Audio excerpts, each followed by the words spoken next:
Nu šitā gadās tikai reizi 10 gados. Reizi 10 gados ienāk prātā, ka vajag pārdot mašīnu. Šito pašu, ko brauc. Tad es domāju, jārast pie saviem čomiem, pērc un brauc. Un jāprast, cik viņi man dotu šito automobīlu un ko lai paņēma vietā, ar ko pabraukt, kamēr nopirkšu kaut ko pavisam jaunu. Es te neesmu bijis kaut vairāk kā gadu. Izskatās, ka mašīnu te ir diezgan daudz. Bet šajā gadījumā man vairāk interesē, cik viņi man varētu iedot par manējo. Nu te ir baigi pacēlies. 6. Bembis, Subārs STI. Nu, kad es nezinu, vai te nebūs arī grūtību atrast kaut ko vietā, ko pabraukāties, kamēr tiekam pie jauna auto. Čau, Midzi! Nu, izskatās, ka esi gatavs atstāt pavisam to auto pie mums, tik droši ielaid iekšā, jo, ka principā ejam pārrakstīt. Nu, saprot, tā gadās vienreiz 10 gados. Ļoti labi, ka esi ieradies, jā.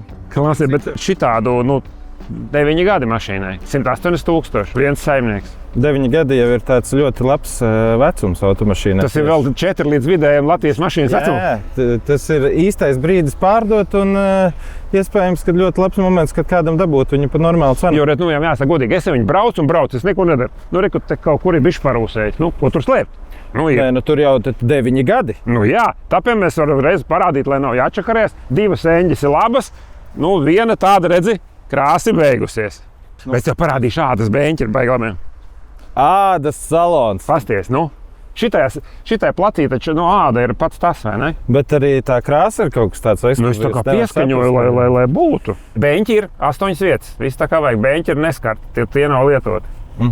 Tā kā tā. Cik apmēram tāds varētu būt? Viss darās tā. Principā man vajag pāris bildes, un tad es tev iedošu pāris variantus, ko ar to mašīnu izdarīt. Pirmais no jautājumiem vienmēr ir, vai varbūt tu meklē citu auto. Jā. Nav problēmu. Kritērijus tavus gribētu uzzināt. Jocīga. Jo jocīgāk. Kabrioletu ziemā. Labs. Nissan Serena, vecs, labs dīzelīts. Tas man patīk. Jā. Tas ir labs. Debesu krāsā. Bet tur izskatās, ka mums tev būtu jāpiemaksā. Bet tādus variants mēs arī izskatām. Jā, tā nav problēma. Bet Nissan ir pakaļpiedziņa. Pakaļspiedziņa ar 2.3 dīzelis, manuāls ar 55 kW. Tas ir Winterbīte. Bez turbīnas. Ja neliek lielās radzes, var slidināties. Jā, tur viss iet šķērsaniski. Labi, bet es tā braucu iekšā un skatījos, jums ir baigi pacēlies tas cipars vidēji mašīnas. Jā, tu sen neesi bijis. Jā. Kā var tā vienā teritorijā gada laikā tik būtiski pacelt augšā mašīnu modeļi daudz jaunāki un nobraukumi mazāki un arī tas cenu līmenis augstāks? Ko jūs dariet? Tā ir komisijas tirdzniecība, protams. Ir tā, ka tas mūsu personīgais viedoklis par to automašīnu tirdzniecību Latvijā, manējais viedoklis ir tāds, ka tās privātpersonu mašīnas tomēr tik labi netirgojās, jo cilvēkiem ir vajadzīgs finansējums. Finansējumu, kurš katrs nevar sakārtot. Tomēr tur ir jābūt lietpratējiem, kā arī gadu pieredze un viss pārējais tam visam nāk klāt. Finansējums pie mums var sakārtot vispār bez jebkādām problēmām. Jūs viņam paņemsiet ņopā, lai viņš līdz bankai tiek un naudu. Jā, viss līdz darījumam, no atslēgas līdz darījumam. Cilvēks atdzen mašīnu pie mums, respektīvi mēs viņu tirgojam, komisijas maksa par pakalpojumu mums ir 500 eiro. Tas ir, ja mašīna maksā 5000 un uz augšu, automašīnu mēs apskatām visu, ja viņa ietilpst visos mūsu kritērijos, mēs esam gatavi tā kā pieņemt viņu komisijā. Teikšu, kā ir, mēs nereti arī atsakām. No brīnuma. Varbūt tam lietotājam tad viņš neuzskata to par automašīnas kaut kādu ķibeli, defektu vai tam līdzīgi, bet mums tā mašīna nepatīk. Nepatīk, kā motors strādā, nepatīk, vēl kaut kas ir bijuši gadījumi. Bet principā automašīnas jāpārbaudytas un 500 eiro komisija, ja mēs mašīnu pārdodam, ja mēs nepārdodam, par to ir jāmaksā precīzi 0. Te jūs tā kā mazliet arī riskējat, ka jūs novērtējat pa labu un nenāk pircējs, tad tā plaša aizņemtība ir, kā saka, jūsu atbildība. Jā, tas ir mūsu iztērētais laiks un citreiz tie ir arī kaut kādi līdzekļi mašīnas.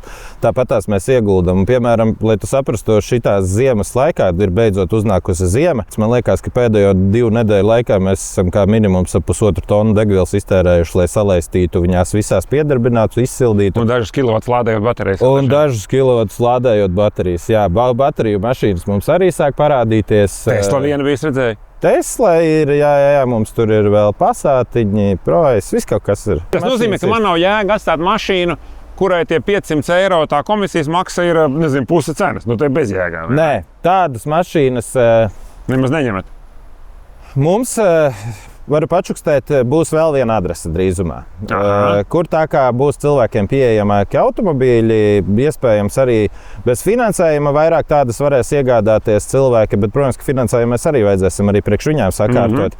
Bet komisijas maksa tad būs mazāka. Ja mašīna būs zem 500 000, tad principā mēs jau tur skatīsimies atkarībā no modeļa. Nu, tur 300 maksimums, varbūt 400 eiro būs komisijas maksa. Tur būs tāds budžeta placis. Jā, mēs mēģināsim tur dabūt, teiksim, cilvēkiem pieejamākas automobīļi, nu, par zemākām izmaksām, bet viņas būs ļoti labā stāvoklī. Es varētu apgalvot, ka mēs mēģināsim tur neturēt daudz mašīnas, bet labas un zem tiem 7,000. Tad tur būs maz budžets, te būs budžets. Te būs budžets, jā.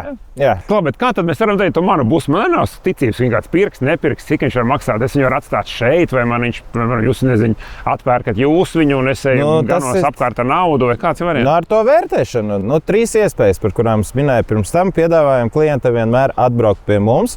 Tad mēs piedāvājam tādu iespēju, kā, ja meklē citu auto, mēs vienmēr paņemsim kā pirmo iemaksu pret auto, ja kādu noskata pie mums. Nereti tā arī notiek. Otrs variants ir komisijas tirdzniecība. Tad tu atstāji pie mums un principā cenu nosaki tu. Es pasaku, cik es ceru, un tad gaidām, ka nāk cilvēks, nāk skatās visu. Gaidām klientu, jā. No mūsu puses, ko mēs darām? Visi sociālie tīkli pilnībā tiek izreklamēta mašīna SSA sludinājumi, par kuriem tev pilnīgi nekas nebūs jāmaksā. Tīrīšana, mazgāšana, profesionālas bildes. To mēs visu tā kā izdarām. Un tad mēs gaidām klientu. Klients atnāk, mašīnu pārdodam, saņem savu vēlamo summu. Un mēs par to dabūjam komisijas maksu 500 eiro. Tātad drošākais variants tiešām ir atstāt pie jums par tiem 500 eiro, satīrēt, atbildēt, kā jūs mākat, un es vienkārši gaidu. Ja tīmēr tā mašīna stāv mazliet dīkā, bet tad ir labākā cena. Jā, tādēļ tā cena ir labāka. Un trešais variants, protams, ka mēs nopirksim, bet tā būs noteikti vēl zemāka cena. 10% aptuveni zem vidējās tirgus vērtības. Cilvēkiem bieži rodās jautājums, kā tiek noteikta tirgus vērtība. Mums ir 10 gadu pieredze, ja ne pat ilgāk, autotirdzniecībā un tādos interesantos modeļos. Starp citu, tavēju arī varētu pieminēt pie grūti iespējams novērtējama auto, jo viņi tur ir bijuši daudz un dažādās komplektācijās, īsāki, garāki. Jā, viņam ir dusmīgais motors, 180 zirgi, automāts, parasti viņam ir 130 zirgi un rokas kārna. Tad mēs piesaistam tā kā vērtētāju, kurš mums iedod gala cenu, tai mašīnai tirgu vajadzētu maksāt šitik. Tās cenas mēs arī izējam. Kolosāli. Tā kā es tas, ka mums ir ko darīt. Jā, mierīgi. Viss. Es tad apdomājos, kurš variants man labāk dara, un tiekamies atkal. Bez problēmām.